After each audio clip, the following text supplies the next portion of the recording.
efa miroso tsikelikely ao anatin'ny vanim-potoana ny fialan-tsasatra ny ankizy madinika amin'izao fotoana izao entina hanomezana fahafampo ary hampifalifaliana ireo ankizy ao anatin'izao fotoana izao ary dia mikarakara hetsika ny fikambanana lato isy ny kilalao samihafa ampahafantarana an'ireo ankizy tonga hitsidika manomboka ny alatsinainy avy izao ny fisian'ireo lalao ireo.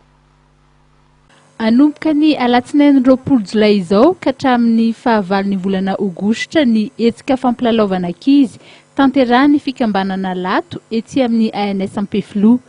Ireo kilalao nentim-paharazana izay mampiavaka ny malagasy no hovoizina sy ampahafantarina ireo ankizy andrasana mandritry ny fotoana isian'ny hetsika.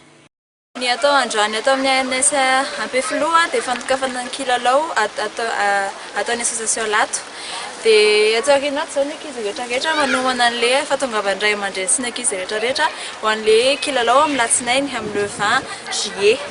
Dia ny atao amin'ity kilalao ity dia mba fantatra ny ankizy kely manomboka efa taona ka hatramin'ny 12 taona ny kolotsaina malagasy mba ahafahany maneoriana any mampianatra an'ilay izy an'izanany indray.